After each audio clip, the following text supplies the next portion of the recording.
नमस्कार। श्रीमती मोहरी देवी तापड़िया कन्या महाविद्यालय जसवंतगढ़ के इस यूट्यूब चैनल पर मैं प्रवक्ता हनुमान शर्मा आप सभी विद्यार्थियों का हार्दिक स्वागत अभिनंदन करता हूं।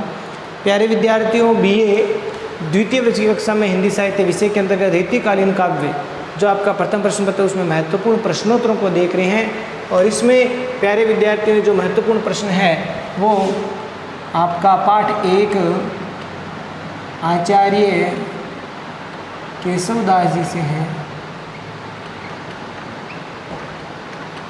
इनके महाकाव्य रामचंद्रिका।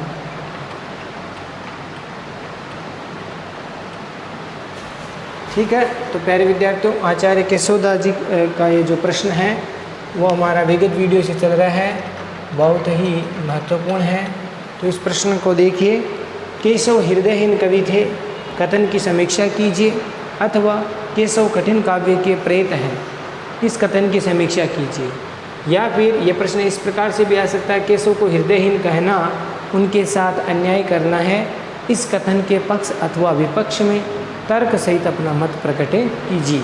तो प्यारे विद्यार्थियों, ये अब तक हमने केशव के हृदयहीनता या फिर कठिन काव्य के प्रेत से संबंधित इन बातों को पढ़ा।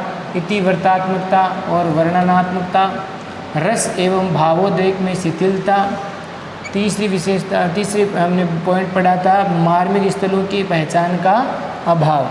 अब हम आज लेंगे प्रकृति चित्रण में बौद्धिकता। प्रकृति चित्रण में बौद्धिकता से तात्पर्य क्या है प्यारे विद्यार्थियों? तो प्रकृति चित्रण का तात्पर्य यह है कि केशवदास जी ने प्रकृति का चित्रण भी रामचंद्रिका या इत्यादि जो महाकाव्य अपने काव्य में लिखने के संदर्भ में प्रकृति का चित्र भी बड़ा क्लिष्ट कर दिया है, जिससे सामान्य जो पाठक है उसको पढ़ने में बड़ी कठिनाई होती है। तो इस प्रकार से इन्होंने प्रकृति का चित्रण भी बौद्धिकता का प्रयोग वो अधिक कर दिया। सामान्यतः सच्चे और जो भावुक कवियों को जब प्रकृति का चित्रण करने का अवसर मिलता है, सामान्य जो भावुक कवि होते हैं वो जब प्रकृति का चित्रण करते हैं प्यारे विद्यार्थियों, तो वे अपने भावपूर्ण हृदय को उस प्रकृति चित्रण करने में उड़ेल देते हैं। ठीक है, तो बात समझ में आ रही है कि सामान्य जो कवि होते हैं या भावुक जो कवि होते हैं वो प्रकृति चित्रण करने में, अपने काव्य में प्रकृति का चित्रण करना, तो उस प्रकृति चित्रण करने में अपने हृदय के जो भाव है वो पूरी तरह से उड़ेल देते हैं। और प्रकृति में जो प्रकृति की जो सहज कोमल और विविध रूप, प्रकृति का जो सहज कोमल और विविध रूप है या सौंदर्य का अंकन करने की प्रेरणा वो देते हैं। क्योंकि प्रकृति क्या करती है, प्रकृति से उनको प्रेरणा मिलती है, प्रकृति का सहज कोमल और विविध रूप सौंदर्य का अंकन करने की उनको प्रेरणा देती है। कविगण प्रकृति की कोमलता, उसकी कठोरता, उसकी भयानकता आदि का आलंबन बना करके रस की परिपुष्टि करते हैं या रस की पुष्टि करते हैं, सृष्टि करते हैं। तो कविगण क्या करते हैं, प्रकृति कोमल भी है, प्रकृति सहज है, स्वाभाविक है, कठोरता भी है, प्रकृति में भयानकता भी है। तो प्रकृति के जो सारे रूप हैं वो प्यारे विद्यार्थियों कवि जो है अंकन करते हैं, उसका आलंबन बना करके रस की सृष्टि करते हैं, रस का निरूपण करते हैं। तो प्यारे विद्यार्थियों आपको समझ में आ गया होगा कि कविगण है वो प्रकृति की कोमलता का, उसकी कठोरता का, उसकी भयानकता का जो चित्रण है वो उसका आलंबन बना करके रस की सृष्टि है वो करते हैं। हालांकि केशवदास जी है वो दरबारी कवि थे और दरबारी कवि होने के कारण शायद कवि को मुक्त जो प्रकृति का आनंद लेने का अवसर नहीं मिला होगा। ऐसा हम कह सकते हैं कि शायद क्योंकि केशव दरबारी कवि थे और दरबारी कवि होने के नाते अधिकतर समय उनका दरबार में बीता होगा, वो प्रकृति के साथ बहुत कम जुड़े हुए होंगे। तो केशवदास जी प्रकृति चित्रण की बात अगर हम करते हैं तो शायद मुक्त प्रकृति का जो आनंद लेने का अवसर वो उनको नहीं मिला था। और केशवदास जी ने प्रकृति चित्रण में भी अपनी बौद्धिकता का इस्तेमाल ज़्यादा कर दिया। प्यारे विद्यार्थियों, प्रकृति चित्रण में बौद्धिकता का इस्तेमाल अधिक कर दिया, उसका प्रयोग अधिक कर दिया और उसके कारण क्या हुआ, उनका काव्य कठिन हो गया, क्लिष्ट हो गया। उनका क्या काव्य क्या हो गया, बड़ा कठिन हो गया, क्लिष्ट हो गया। उनकी हृदयहीनता इस बात से प्रमाणित होती है कि प्रकृति चित्रण में उन्होंने बौद्धिकता का प्रयोग कर दिया, जिससे काव्य कठिन हो गया, जिसे हम कह सकते हैं कि केशवदास जी एक हृदयहीन कवि थे। प्यारे विद्यार्थियों, इसमें बुद्धि प्रदर्शन से प्रकृति का जो स्वाभाविक सौंदर्य होता है उस पर कहीं न कहीं आघात हो गया है। बुद्धि केशवदास जी ने जो प्रकृति में बौद्धिकता का इस्तेमाल अधिक कर दिया, जिससे क्या हुआ, प्रकृति का जो स्वाभाविक वर्णन करना होता है उस पर, या प्रकृति का जो स्वाभाविक सौंदर्य होता है उस पर आघात लग गया। ठीक है, उस पर स्वाभाविकता, उस प्रकृति की स्वाभाविकता उनके काव्य में नहीं आ सकी। और कहीं कहीं पर अगर केशवदास जी ने प्रकृति का चित्रण किया भी है, प्रकृति का चित्रण उन्होंने किया है, तो कहीं कहीं पर केशवदास जी ने प्रकृति के चित्रण में क्लिष्ट अलंकारों का प्रयोग कर दिया है, कठिन अलंकारों का प्रयोग कर दिया है, जिससे पूरा जो काव्य है उसको समझना बड़ा कठिन हो गया है, या फिर उसमें बौद्धिकता या फिर भावहीन बना करके रख दिया है, बौद्धिक और भावहीन बना करके रख दिया है। यानी केशवदास जी ने चाहे वो परिसंख्या अलंकार हो, ठीक है, परिसंख्या अलंकार, यमक अलंकार, श्लेष अलंकार, या फिर अप्रतित्व अलंकार, इनका प्रयोग करने के कारण, इनका प्रयोग उन्होंने किया है, तो उनके चक्कर में केशवदास जी ने काव्य को ज़्यादा कठिन बना दिया और प्रकृति को शुष्क भावहीन बना करके रख दिया। एक उदाहरण देखिए कि विषहीन विस्मय, विस्मय ये गोदावरी, विस्मय ये गोदावरी अमृतन को फल दे, अमृतनी को फल दे।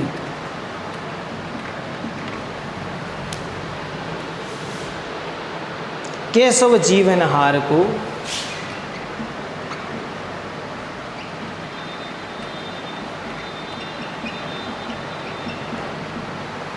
दुख अशेष हर लेत, दुख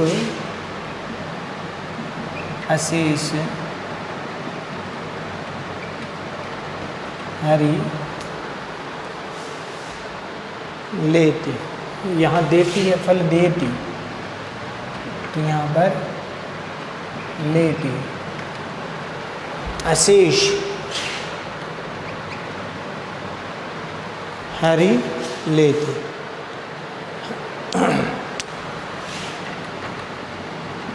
तो ये पद है प्यारे विद्यार्थियों। तो इसमें अलंकार कौन सा है? अप्रतित्व अलंकार।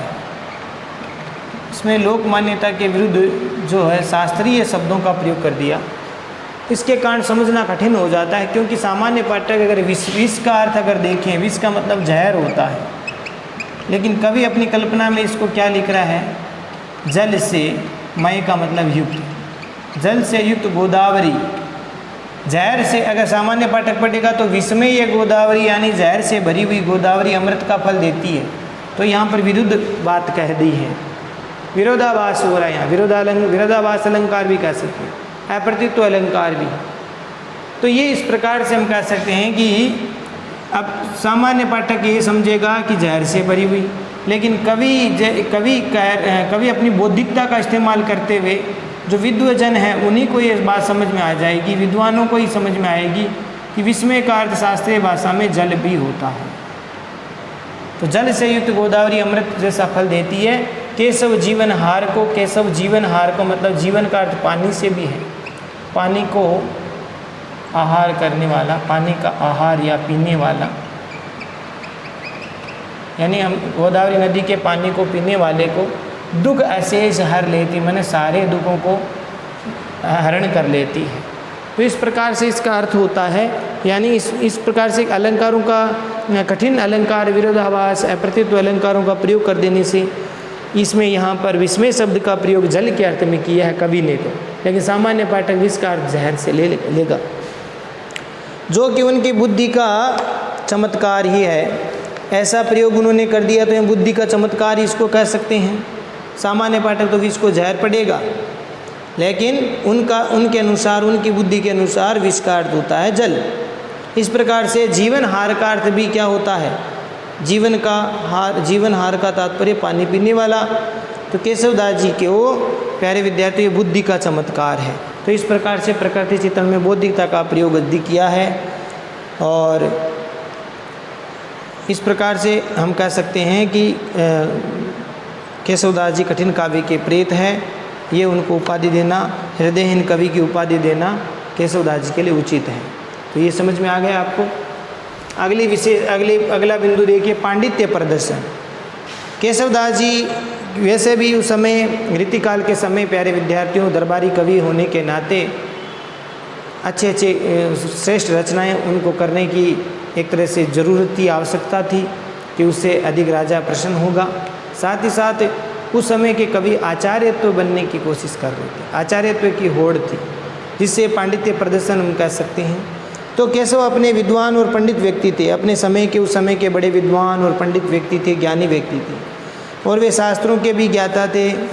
साथ ही साथ उन्होंने कई शास्त्र पढ़ रखे थे, ज्योतिष का ज्ञान था, साहित्य का, व्याकरण का, आयुर्वेद का, वेद पुराणों का, दर्शन उपनिषदों का। इस प्रकार से पांडित्यपूर्ण एक तरह से अधिकार था उनके ऊपर, अनेक विषयों के ज्ञाता थे। तो ज्ञाता होने के कारण वे अपने काव्य में भी उनके माध्यम से वो जो चीज़ें थी वो आने लगी, यानी वो अपने काव्य के माध्यम से अपनी विद्वता को बखान वो करने लगे, छाप छोड़ना चाहते थे अपनी विद्वता की। तो उन्होंने अनेक शास्त्रों और पुराणों के अनेक अनजाने प्रसंगों को भी संकेत रूप में अपनी कविता के माध्यम से प्रस्तुत किया, जो कि बड़े कठिन और भावहीन लगते थे। इस प्रकार से उन्होंने जो कविता को प्रस्तुत करके कविता को कठिन बना दिया, भावहीन बना दिया। ज़्यादा विद्वता दिखाने के कारण उनका काव्य बड़ा कठिन हो गया। इस प्रकार से इस विद्वता का प्रदर्शन करने में इतिहास के कालक्रम का, घटनाक्रम का आदि का भी वो ज्ञान उन्होंने नहीं रखा कि कौन सी घटना किस काल की है, किस इतिहास की है। तो इस प्रकार से वो बेमेल हो गई है। कवि प्रिया में उनके अनेक प्रसिद्ध प्रसंगों का नियोजन किया है, जो कि प्रसंग ऐसे हुए ही नहीं है, आई घटनाएं हुई नहीं है, उसको भी उन्होंने कवि प्रिया में लिख दिया। तो जिससे काव्य में कठिनता तो बढ़ी है, साथ ही साथ वो इतिहास और काल के अनुसार मेल नहीं खाती। तो इस प्रकार से उनकी विद्वता है वो पांडित्य प्रदर्शनी हम कह सकते हैं, ऐसी बातों का नियोजन करके। और साथ ही साथ प्यारे विद्यार्थियों यहाँ कई जगह श्लेष का प्रयोग इतना कर दिया है कि साधारण पाठक तो समझ ही नहीं सकता। तो इस प्रकार से पांडित्य प्रदर्शन उनका अधिक होने के कारण हम कह सकते हैं कि कवि हृदयहीन थे, या फिर कठिन काव्य की प्रेत की पदवी है उनको दे सकते हैं। तो आशा करता हूँ समझ में आ गया होगा। बहुत ज़्यादा ज्ञाता विद्वता होने के कारण अपने काव्य में पांडित्य प्रदर्शन करते थे, चमत्कारपूर्ण शब्दों का प्रयोग करते थे, अलंकारों का प्रयोग करते थे, जिससे उनके काव्य में जो एक तरह से कठिनता आ गई, क्लिष्टता आ गई, सामान्य पाठक उसको समझ नहीं पाए। ठीक है, तो ये था पांडित्य प्रदर्शन। अगली देखिए, अलंकार मोह। अलंकार मोह क्या है प्यारे विद्यार्थियों? कि केशवदास जी वैसे भी अलंकारवादी आचार्य हैं, उन्होंने संस्कृत के जो अलंकारवादी आचार्य थे उनका अनुकरण किया। तो बहुत अधिक अनुकरण करने के कारण अलंकारवादी आचार्य बन गए, कवि बन गए।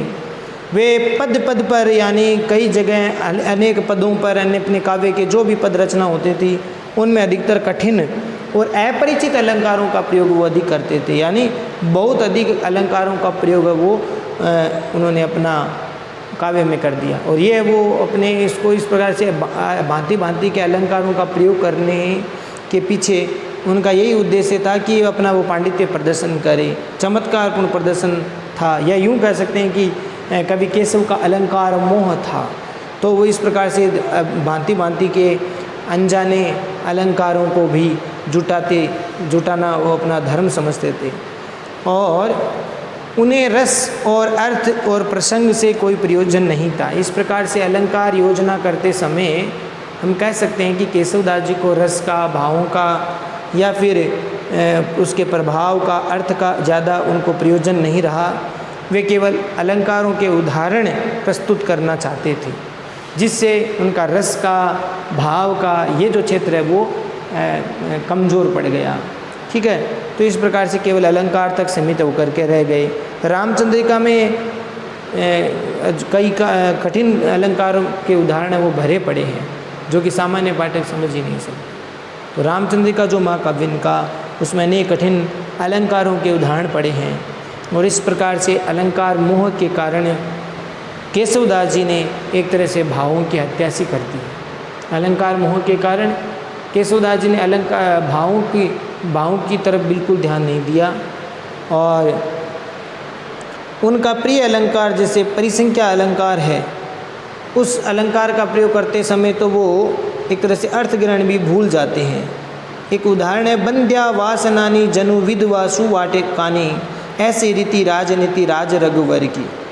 तो ये जो पद है, अब इसमें बंध्या वासनानी जनु,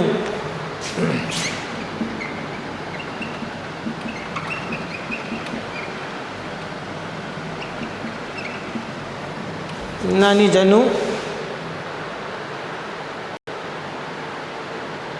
विधवासु वाटिकानी,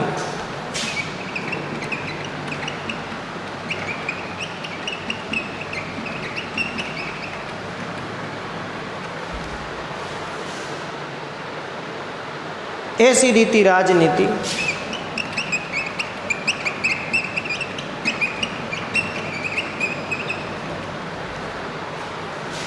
राज रघुवर की।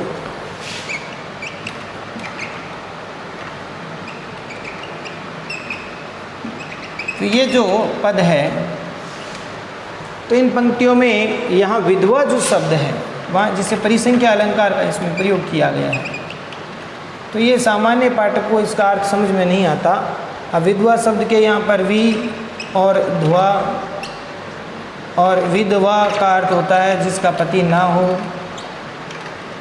जिसका पति न हो, यह अर्थ भी आता है। और विधवा का अर्थ यहाँ पर पेड़ से भी है, विधवा नामक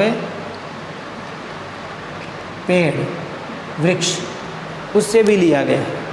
तो इस प्रकार से यहाँ पर प्यारे विद्यार्थियों विधवा शब्द का अर्थ एक वृक्ष विशेष के रूप में लिया गया है, तभी वह परिसंख्या अलंकार का उदाहरण बनता है।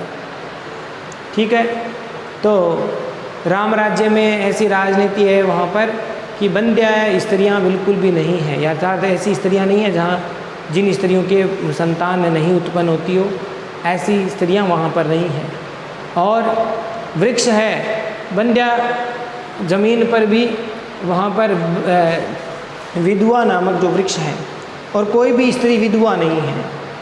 और एक अर्थ तो ये हो गया। दूसरा अर्थ हम कह सकते हैं उनकी सुवाटिका नहीं, माने उनके बगीचों में, बाग बगीचों में विधवा नामक वृक्ष है वो पाए जाते हैं। तो इस प्रकार से दो अर्थ के यहाँ पर परिसंख्या अलंकार में विधवा शब्द का अर्थ एक विशेष वृक्ष के रूप में लेने के कारण बड़ी क्लिष्ट भाव इसमें आ जाते हैं। तो इस प्रकार से समझना कठिन हो जाता है। पंचवटी का वर्णन हो, उसमें पंचवटी को शिव का स्वरूप बता करके रूपक अलंकार की जो प्राप्ति हम कर रहे हैं उसमें, तो रूपक अलंकार को एक साथ चित्रित किया गया है। पंचवटी का वर्णन में शिव का स्वरूप बताने में रूपक अलंकार का चित्रित कर दिया, जिससे भी बड़ा कठिनाई हो जाती है सामान्य पाठक को। तो सब जाति पटी दुखी दुपटी कपटी न रहे जहाँ एक गटी। तो इस प्रकार का जो वर्णन किया गया पंचवटी का, तो उसमें पंचवटी को शिव का स्वरूप बताया है, लेकिन रूपक अलंकार में एक साथ चित्रित करने के कारण केशवदास जी की हृदयहीनता का परिचय दिया है और बड़ा कठिन ये छंद है, इस कारण से समझना बड़ा कठिन हो जाता है। तो ये भी विशेषता इसमें हो गई, अलंकार मोह ज़्यादा है। छंदों की विविधता, प्यारे विद्यार्थियों छंदों की विविधता क्या है? ऐसा लगता है कि केशवदास जी ने अपनी रामचंद्रिका रचना में जो है छंदों के लक्षण उदाहरण है जैसे किसी शिष्य को सिखाने के लिए किया हो, इतने अधिक छंदों का प्रयोग किया है रामचंद्रिका महाकाव्य में कि नहीं शिष्यों को समझाने के लिए शायद इतने उदाहरण छंद के लक्षण और उदाहरण है वो लिखे हैं। केशव छंद शास्त्र के ज्ञाता थे, बहुत अधिक ज्ञाता थे छंद शास्त्र के, अलंकार शास्त्र के, और उन्होंने अपने सारे पदों में छंद ज्ञान रामचंद्रिका में सारा जो छंद का ज्ञान था वो सारा का सारा रामचंद्रिका महाकाव्य में उतार दिया। बहुत अधिक छंदों का प्रयोग अपने रामचंद्रिका महाकाव्य में कर दिया। इन्होंने राम छंदों में मात्रिक छंदों का, वर्णिक छंदों का, गण वृत्तों का सफल निर्वाह इन्होंने जरूर किया है। रामचंद्र का महाकाव्य तो ऐसा कहा जाता है कि भाई छंदों का अजायब घर है। इतने अधिक छंदों का प्रयोग करने के कारण रामचंद्र का महाकाव्य क्या है, छंदों का अजायब घर कहा जाता है। भांति भांति के छंदों का प्रयोग किया है और बिना कारण ही छंदों का ज़्यादा प्रयोग करने के कारण रस का जो एक तरह से विकास होना है, रस का जो उद्रेक होना है, वो कहीं न कहीं बाधा उसमें हो जाती है। रस का ठीक प्रकार से परिपाक नहीं हो पाया ज़्यादा छंदों का प्रयोग करने से। और प्रबंध काव्य का प्रभाव भी छंदों का ज़्यादा प्रयोग करने से उसका कम हो गया। तो कवि किसी महाकाव्य के एक अध्याय में एक ही छंद का प्रयोग करते हैं। सामान्यतः जो सहृदय पाठ कवि होते हैं वो एक महाकाव्य में, एक महाकाव्य का जो एक अध्याय होता है उसमें लगभग एक दो छंद का ही प्रयोग करते हैं। लेकिन केशवदास जी ने क्या किया, सारा छंद शास्त्र ही प्रत्येक अध्याय में उड़ेल दिया, यानी एक ही अध्याय में बहुत सारे छंदों का प्रयोग कर दिया, जिससे क्या होता है कि रसोद्रेक करने में कोई मतलब उनका नहीं रहा। रस की जो निष्पत्ति है, रस का जो आनंद है, अत्यधिक छंदों का प्रयोग करने के कारण वो नहीं आता। इस प्रकार से हम कह सकते हैं कि केशव के जो वर्णवृत्त है उनका या छंदों का जो प्रयोग है वो न तो रस को देने वाला है, भाव और रस में बाधा पहुंचाने वाला बन गया है। इससे पता चलता है कि केशवदास हृदयहीन कठिन काव्य के प्रेत हैं। अगली देखिए पॉइंट है वो है भाषा संबंधी जटिलता। प्यारे विद्यार्थियों, भाषा संबंधी जटिलता तो उन्हीं है। केशवदास जी ने रामचंद्र का महाकाव्य में शब्दों को बहुत अधिक तोड़ा मरोड़ा है, खूब अधिक क्यों अपनी जो है बुद्धि का प्रयोग किया है। तो इसमें कई जो बुंदेलखंडी जो भाषा के या मुहावरे हैं, लोकोक्ति हैं, उनका भी प्रयोग कर दिया है अपने इन काव्य में। तो बुंदेलखंडी मुहावरों का, लोकोक्ति का खूब प्रयोग कर दिया है, जिससे भाषा में क्या आ गई, कठिनाई आ गई, कठिनता आ गई, जटिलता आ गई। साथ ही साथ ग्रामीण भाषा के ठेठ प्रयोग, संस्कृत के तत्सम शब्दों का प्रयोग करने से भाषा की कठिनाइयाँ बढ़ी हैं। एक तो ग्रामीण भाषाओं के जो ठेठ ग्रामीण भाषा के शब्दों का प्रयोग कर दिया, संस्कृत के भी कई शब्दों का प्रयोग कर दिया, जिससे क्या हो गया, उस काव्य में कठिनाई आ गई, भाषा में कठिनाई आ गई। और केशवदास जी ने तत्सम शब्दों के उसमें शास्त्रों के पारिभाषिक जो शब्दों का प्रयोग भी कर दिया, जो कि केवल शास्त्रों तक ही सीमित या शास्त्र वाले ही समझ सकते हैं, उनका भी प्रयोग केशवदास जी ने अपने काव्य में कर दिया रामचंद्रिका में। जिससे क्या हुआ कि लोग जो आम जो लोग हैं, सामान्य जो पाठक है, वो नहीं समझ सकते। इससे ऐसा कह सकते हैं कि ऐसे पारिभाषिक शब्दों का, शास्त्रीय पारिभाषिक शब्दों का प्रयोग कर देने से वे अपनी हृदयहीनता को ही प्रकट उन्होंने किया है, परिचय दिया है। आचार्य शुक्ल जी इनके बारे में कहते हैं कि उन उक्तियों को स्पष्ट रूप से व्यक्त करने में उनकी भाषा बहुत कम समर्थ हुई। ठीक है, उनकी भाषा व कई उक्तियों में उनको प्रकट करने में बड़ी कम समर्थ हुई। पदों और वाक्य की न्यूनता, असक्त फालतू शब्दों का प्रयोग, बाहुल्य और संबंध के अभाव के कारण भाषा भी अप्रांजल और उबड़ खाबड़ हो गई, परिष्कृत नहीं हो पाई, उबड़ खाबड़ सी भाषा लगने लगी। तात्पर्य भी स्पष्ट रूप से व्यक्त नहीं हो पाया, यानी इसका मतलब भी सही प्रकार से समझ में नहीं आया। तो इस प्रकार से भाषा संबंधी जटिलता के कारण भी कवि केशव को हम हृदयहीन कह सकते हैं। तो इस प्रकार का चित्रण इसमें किया गया है। अब देखिए अंत में निष्कर्ष के रूप में हम कह सकते हैं या समीक्षात्मक रूप से हम कह सकते हैं, उपसंहार हम कह सकते हैं, निष्कर्ष कह सकते हैं कि इस प्रश्न का निष्कर्ष हम क्या करेंगे कि उक्त विवेचन के आधार पर हम कह सकते हैं कि केशव अपने युग के महाकवि और आचार्य होते हुए भी अपने निजी जीवन में रसिक प्रकृति के होने के कारण काव्य में सहृदयता नहीं दिखी। काव्य में रसिकता के कारण क्या हुआ, उनके सहृदयता जो नहीं है उसमें दिखाई देती है। और उन पर हृदयहीनता का जो आरोप लगाया गया है वह कई संदर्भों में सही प्रमाणित भी होता है कि उनको हृदयहीन कहा गया है, तो कई जगह पर सही प्रमाणित भी होता है।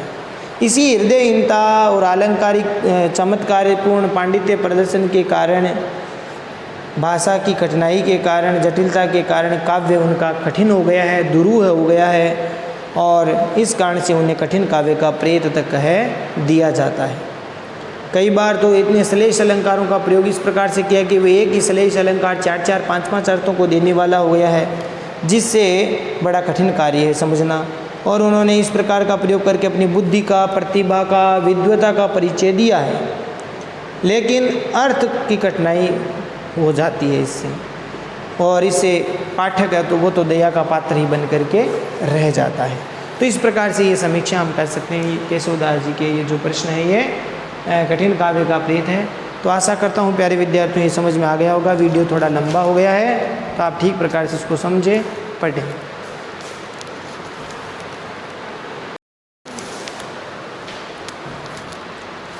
तो प्यारे विद्यार्थियों ये था प्रश्न आपका। केशवदास जी हृदयहीन कवि थे, इसकी समीक्षा या फिर कठिन काव्य के प्रेत थे, या हृदयहीन कहना उनके साथ अन्याय करना था, ये प्रश्न था। तो इनके इन महत्वपूर्ण जो बिंदु हैं उनकी व्याख्या हमने की, इनको समझाया। आशा करता हूँ आपको समझ में आ गया होगा इन बिंदुओं को याद करते हुए, और साथ ही साथ कुछ कुछ ये आप पद है वो ज़रूर लिखना है और इसको ठीक प्रकार से समझना है। अर्थ नोट्स बनाकर इसको याद करना बहुत महत्वपूर्ण है परीक्षा की दृष्टि से। तो आशा करता हूँ आपको समझ में आ गया होगा और आप इसको ठीक प्रकार से नोट्स बनाकर याद भी करेंगे। चैनल को लाइक, शेयर और सब्सक्राइब करना। जय भारत, जय हिंदी। धन्यवाद विद्यार्थियों।